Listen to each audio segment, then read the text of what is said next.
Hello everyone. तो welcome back to my channel. मैं हूं आपका मैथ सेंसेई। और आज की ये वीडियो होने वाली है, जैसे कि आप लोगों ने थंबनेल में देख ही लिया होगा कि जो आरआरबी एनटीपीसी का अंडर ग्रेजुएट का एग्ज़ाम आने वाला है। तो उसके लिए जो टाइम बचा है उसमें हम लोग को कैसे स्टडी करना है, क्या हम लोग प्लान्स बनाने वाले हैं, किस तरह का टाइम टेबल रहेगा और हमें किस सब्जेक्ट में ज़्यादा टाइम देना है। तो लास्ट का 1 मंथ ही रह गया, जैसा कि आप लोग जानते ही है कि अभी ग्रेजुएट वाले का एग्ज़ाम चल रहा है। तो ये वीडियो उनके लिए है कि अगर आपका लास्ट अटेम्प्ट है, या फिर आप एक कॉलेज स्टूडेंट है, कॉलेज के साथ कंपटीशन का तैयारी कर रहे हैं, या फिर आपका मैथ्स वीक है, या आपको कोई भी सब्जेक्ट हो जैसे math, GK, current affairs, reasoning, ये सब के बारे में हम लोग डिस्कस करने वाले हैं इस वीडियो में। तो एंड तक बने रहना। तो सबसे पहले हम लोग का दिमाग में क्वेश्चन आता है कि ये जो एग्ज़ाम है ये है कब, क्योंकि जब तक हमें पता नहीं चलेगा तब तक हम लोग उसका प्रिपरेशन कैसे करेंगे। तो हमें एक रफ़ आइडिया होना चाहिए कि हमारा एग्ज़ाम कब है। तो जैसा कि बगल में आप कैलेंडर देख रहे हैं कि आज 22 तारीख है, और हम लोग एस्टिमेट मान के चल रहे हैं 15 अप्रैल, क्योंकि अभी आरआरबी ग्रेजुएट का एग्ज़ाम जो चल रहा है 16 से लेके 27 मार्च तक वो चलेगा। ठीक है। तो उसके बाद जो बहुत ही पॉपुलर एक डेट शीट वायरल हुई थी जिसमें अंडर ग्रेजुएट का एग्ज़ाम अप्रैल या मई में एक्सपेक्टेड बताया गया। तो हम लोग वही लेके चलेंगे कि आज 22 है, तो हम लोग मान के चलेंगे कि अप्रैल मिड से हमारा एग्ज़ाम होगा। तो हमारे पास रफली 3 वीक्स बच जाएंगे, which is equal to 21 days. पर अगर आपका डिपेंड करता है कि एग्ज़ाम कब है, तो इसीलिए हम लोग रफली 1 मंथ मान के चल रहे हैं। अगर आपका लक अच्छा हुआ, अगर आपका शिफ्ट बाद में देता है, तो आपके पास कहीं ना कहीं 1 मंथ से भी ज़्यादा टाइम रहेगा। इसीलिए हम लोग ओवरऑल 15 अप्रैल को अपना टारगेट मान के चल रहे हैं फ़िलहाल के लिए।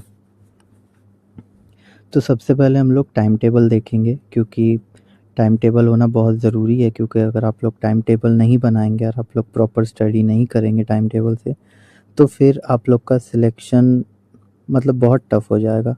सबसे पहले हम लोग अर्ली बर्ड्स के बारे में बात करेंगे, जो लोग सुबह उठ के पढ़ना पसंद करते हैं और जो लोग रात को जल्दी सो जाते हैं ऑफ कोर्स। तो देखते हैं। तो जो अर्ली बर्ड्स होंगे, अभी बहुत ही सीरियस हो जाना क्योंकि ज़्यादा दिन है नहीं, तो वो लोग 4 बजे ही उठ जाएंगे। यस, सुबह 4 बजे आप लोग को उठना पड़ेगा किसी भी तरह से।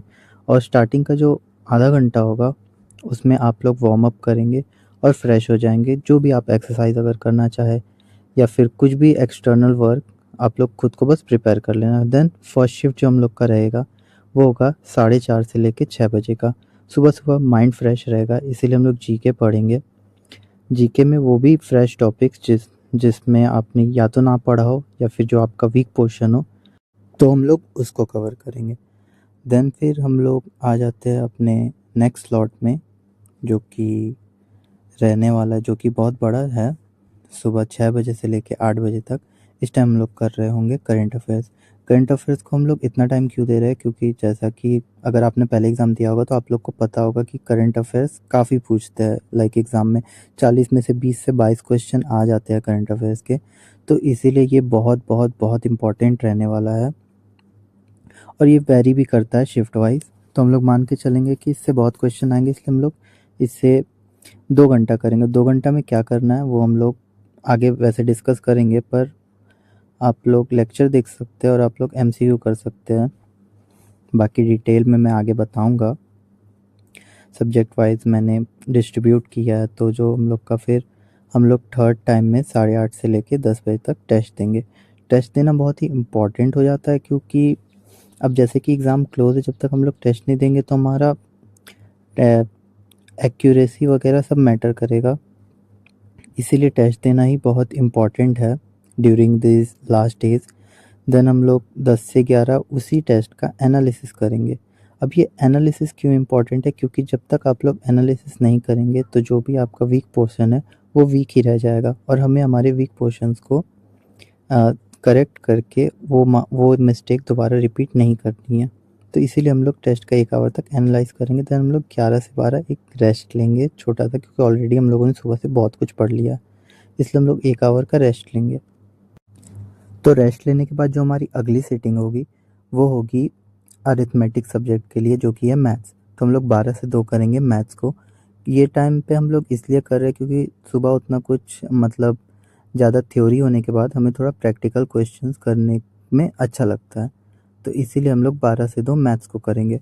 और इनफैक्ट अगर आपका मैथ्स वीक है तो आप इसे आप लोग इसे एक्सटेंड कर सकते हैं 4 से 5 घंटा के लिए पर डे के हिसाब से, क्योंकि ऑफ कोर्स जिसका वीक है उसे मैथ्स पे ज़्यादा ध्यान देना पड़ेगा। पर मैं मान के चल रहा हूँ आपका मॉडरेट है या फिर आपका मैथ में अच्छी खासी पकड़ है, तो इसीलिए मैंने 2 आवर का रखा है, पर आप इसे अपने हिसाब से एडजस्ट कर सकते हैं अगर आपका वीक है।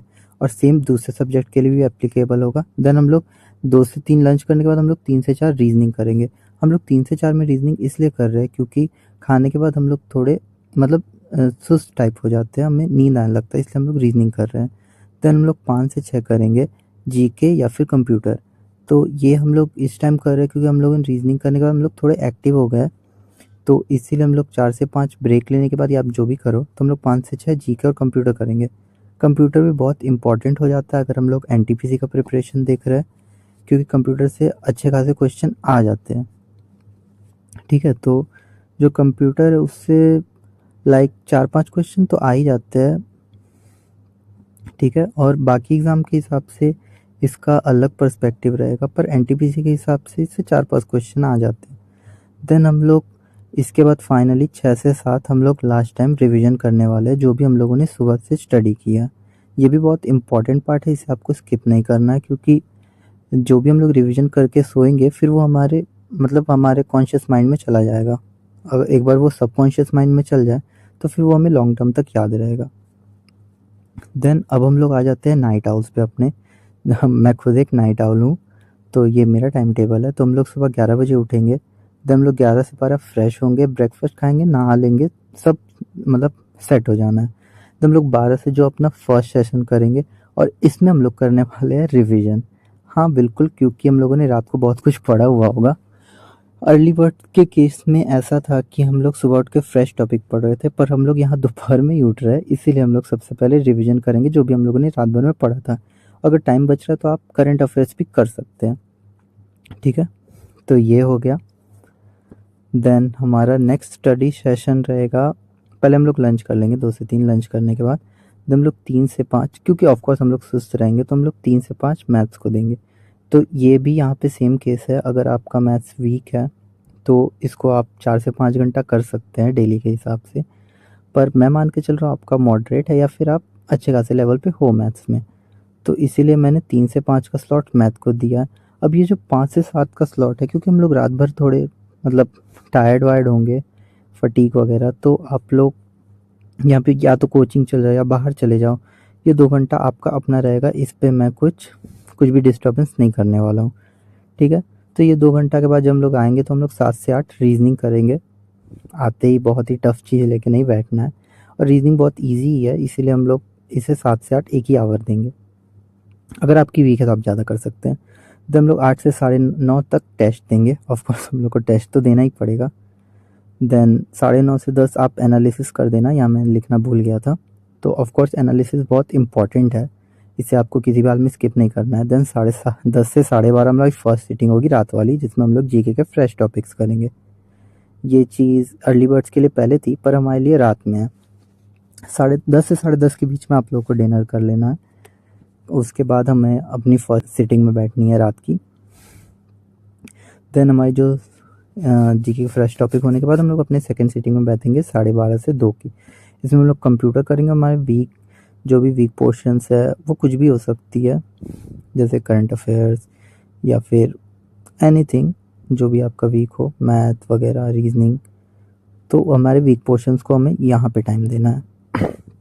देन लास्टली हम लोग 2 से 4 या 2 से 3 भी कर सकते हैं, हम लोग लास्ट में करंट अफेयर्स पढ़ेंगे। देन हम लोग सो जाएंगे, और इसी प्रोसेस को हम लोग को रिपीट करना है, और हम लोग को कंसिस्टेंट भी रहना है, क्योंकि अगर कंसिस्टेंसी चली गई तो फिर ये सब पढ़ने का कोई मतलब नहीं रहेगा। तो अब हम लोग स्टार्ट करते हैं इस वीडियो का सेकेंड हाफ, जिसमें हम लोग बात करने वाले हैं कि हमें सब्जेक्ट्स को कैसे डिवाइड करना, हम लोग को कैसे पढ़ना और क्या क्या पढ़ना है। तो जीके में अगर हम लोग पहले बात करें तो जीके में हमारे सब्जेक्ट्स है history, geography, polity, eco, static. Then GS में हमारे आ जाता है फिजिक्स, केमिस्ट्री, बायो और कंप्यूटर और मिसलेनियस। मिसलेनियस में जैसे कि मैं बात करूँ पर्टिकुलरली, तो जैसे इंडिया का फर्स्ट कौन है या वर्ल्ड का फर्स्ट कौन है, और इस टाइप के टॉपिक्स को मैं मिसलेनियस में डाल रहा हूँ। तो सबसे पहले हम लोग हिस्ट्री पे आ जाते हैं। हिस्ट्री में हम लोग को सबसे पहले एंशिएंट करना है, देन हम लोग को मेडिवल हिस्ट्री करना है, मेडिवल हिस्ट्री के बाद हमें मॉडर्न हिस्ट्री करना है। ये तीनों को हम लोग को अच्छे से कर लेना है। हिस्ट्री से भी अच्छे खासे क्वेश्चन आ जाते हैं। देन हम लोग ज्योग्राफी में आ जाएंगे। ज्योग्राफी में हमें ज़्यादा कुछ नहीं, बस इंडियन ज्योग्राफी और वर्ल्ड ज्योग्राफी करना है। ये दोनों करने के बाद हमारा ज्योग्राफी क्लियर है। देन और जो हिस्ट्री और पॉलिटी, ये जो दो सब्जेक्ट है, इसमें थोड़े मतलब इसका थोड़ा सा हाई वेटेज रहता है कंपेयर टू अदर थ्री।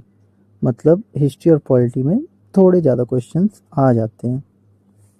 और पॉलिटी में अगर हम लोग बात करें तो हम लोग को पॉलिटी में आर्टिकल्स करने हैं, अमेंडमेंट्स करने हैं, डिफरेंट एक्ट्स, शेड्यूल्स वगैरह, प्रियम्बल, ये सब आप लोग को देख लेना। बेसिक जो भी रहता है वो सब हम लोग देख लेंगे। इको में भी ज़्यादा कुछ तो रहता नहीं, आप लोग जैसे जानती है, बेसिक्स कर लेंगे, 5 ईयर प्लान वगैरह, मॉनेटरी पॉलिसी, ये सब देख लेंगे, सही रहेगा। अच्छा, स्टैटिक जीके में डांसेस आ गए हमारे, फेस्टिवल डेट्स, बहुत कुछ ऑर्गेनाइजेशन वगैरह, और सेंसस वगैरह अगर हम लोग देख ले तो स्टैटिक भी कवर हो जाएगा। देन अगर जीएस में हमारे फिजिक्स कर लेना है, केमिस्ट्री कर लेना है, बायो कर लेना है, और जो कंप्यूटर है वो थोड़ा इम्पॉर्टेंट है, इसको थोड़ा इम्पोर्टेंस देना है, और इसे स्किप तो बिल्कुल ही नहीं करना है। सो डोंट स्किप इट, ठीक है। इसे हम लोग को मैंडेटरी है कि हम लोग कंप्यूटर तो कर ही रहे होंगे, ये हमारे दिमाग से निकल जाता है काफ़ी बार। तो ये सब के बाद अगर हम लोग करंट अफेयर्स को भी इंक्लूड कर ले तो हमें 40 में 25 मार्क्स तो लाने ही होंगे, जीके जीएस और करंट अफेयर्स मिला के। तो करंट अफेयर्स की बात कर ही रहे तो करंट अफेयर्स भी देख लेते हैं। करंट अफेयर्स में हम लोग को डेली करंट अफेयर्स बिल्कुल भी नहीं करने, क्योंकि हमारे पास उतना टाइम ही नहीं है। ऑफ कोर्स अगर हमारे पास टाइम नहीं है तो हम लोग डेली करंट अफेयर्स कैसे करेंगे, क्योंकि वो बहुत ही वास्ट रहता है। तो हम लोग डेली स्किप करके या तो हम लोग वीकली करेंगे या मंथली कर लेंगे। मंथली हमारे लिए बेस्ट रहेगा, क्योंकि मैं एक्सपेक्ट कर रहा हूँ कि आप लोग अनलकी रहोगे, आपका फर्स्ट शिफ्ट के ही आसपास, मतलब फर्स्ट वीक में ही आपका एग्ज़ाम दे सकता है। अगर तो आपके पास बहुत कम टाइम रहेगा तो आप लोग मंथली करंट अफेयर को कंसीडर कर सकते हैं। पर इन केस अगर आप लकी हुए, मतलब ऐसे प्रेडिक्ट तो नहीं कर सकते, पर इन केस अगर ऐसा कुछ होता है तो अगर आपके पास टाइम बचेगा तो आप लोग वीकली करंट अफेयर्स भी देख सकते हैं, तो उसमें थोड़ा और डेप्थ में पता चल जाएगा। अच्छा, करंट अफेयर्स में कैसे करना है, तो हम लोग लेक्चर ही देखेंगे, ऑफ कोर्स वीकली या मंथली लेक्चर। लेक्चर जो भी यूट्यूब पे अवेलेबल है, या फिर आप लोगों ने कोई बैच ले रखा है तो फिर आप लोग वहाँ से लेक्चर देख सकते हैं।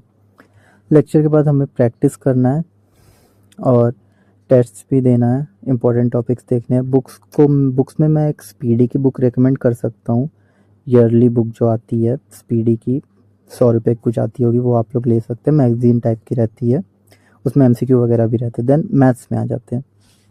सो मैथ्स में मैंने वो टॉपिक रखे, मतलब इतने चैप्टर नहीं, ऑफ कोर्स इससे ज़्यादा ही है।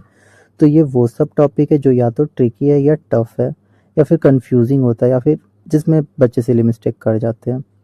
तो मैथ्स में हमारा टारगेट रहेगा 30 आउट ऑफ 30 लाने का। तो ये जो ज्योमेट्री है इसमें 2D और 3D आ जाएगा। 3D तो काफ़ी इजी रहता है, पर 2D में जो ट्राइंगल रहते हैं और जो सर्कल रहते हैं, ये जो दो टॉपिक है, इसे आप लोगों को अच्छे से करना है, क्योंकि इससे क्वेश्चंस आते हैं अच्छे खासे, बहुत टफ भी आते हैं। देन डिस्काउंट कर लेंगे, डिस्काउंट जो परसेंटेज जैसा ही है, तो ये इजी है, पर स्टिल आप लोग इसे एक बार देख लेना। देन पाइप एंड टैंक भी कर लेना है। देन जो इलेक्शन है, ये परसेंटेज का ही चैप्टर का एक कॉन्सेप्ट है, पर इसे आपको अच्छे से कर लेना है, क्योंकि ये थोड़ा टफ रहता है, बहुत मतलब ट्रिकी टाइप का क्वेश्चन रहता है। देन टीएनडी मतलब होता है time and distance. Time and distance के भी क्वेश्चंस काफ़ी अच्छे लेवल के आ जाते हैं, तो हमें टाइम एंड डिस्टेंस भी अच्छे से कर लेना है। देन मीन मीडियन और मॉड, मॉड आ भी सकता नहीं भी आ सकता, पर मैं सजेस्ट करूंगा कि आप लोग मॉड भी कर ही लेना। Then C I N S I nothing but compound interest and simple interest है। Then cones, pair, numbers, height and distance, ये सब टॉपिक कर लेने हैं मैथ्स में। तो हम लोग रीजनिंग पे आ जाते हैं। रीजनिंग में भी हमारा टारगेट रहेगा 30 आउट ऑफ 30।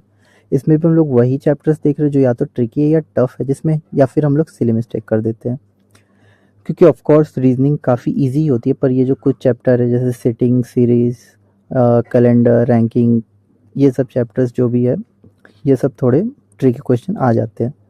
तो हमारे रीजनिंग में 30 हो गए, मैथ में 30 हो गए, और जीके में 25 प्लस, तो हमारे 85 प्लस मार्क्स तो आ ही रहे, जिसमें आराम से हमारे कट ऑफ बैठ जाएगी और हम लोग आराम से सिलेक्शन ले लेंगे।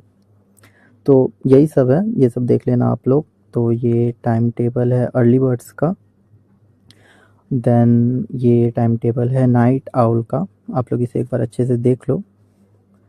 लास्टली मैं अपनी लास्ट स्लाइड में यही बोलूँगा कि ऑल द बेस्ट जिनका भी एग्ज़ाम है। और इसे या तो आपका लास्ट अटेम्प्ट है तो ठीक ही है, पर अगर आपका फर्स्ट भी है तो आप इसे ही लास्ट अटेम्प्ट लेके ही चलना, क्योंकि बार बार ऐसे टालना कि नेक्स्ट अटेम्प्ट में पक्का क्लियर हो जाएगा, नेक्स्ट अटेम्प्ट में पक्का क्लियर हो जाएगा, ऐसे करने से कभी क्लियर नहीं होना है। आप लोग अभी से ही कंसिस्टेंट रहो और इसे ही अपने लास्ट डेज मानो प्रिपरेशन के। इसके बाद मतलब ज़्यादा स्ट्रेस में नहीं रहना, अपनी लाइफ भी इंजॉय करनी है। और जितना ही मैंने टाइम टेबल बनाया, इससे आपको एक रफ आइडिया भी हो गया होगा कि आप अपने कंफर्ट के हिसाब से एक अपना खुद का टाइम टेबल बनाओ। बाकी अगर आपका ऐसे कुछ कॉलेज का सीन नहीं या कोचिंग का नहीं है तो आप मेरे दिए हुए प्लान को ही ब्लाइंडली फॉलो कर सकते हो। लास्ट के 15-20 दिन ही रह गए हैं, तो ज़्यादा टाइम वेस्ट करने से अच्छा आप मेरा ही टाइम टेबल फॉलो कर लेना। लास्टली थैंक यू, आप अभी तक वीडियो में बने हो तो सब्सक्राइब कर देना यार, और लाइक भी वीडियो कर देना और शेयर भी कर देना अपने फ्रेंड्स में जो भी एनटीपीसी के प्रिपरेशन कर रहे हैं। Thanks for watching.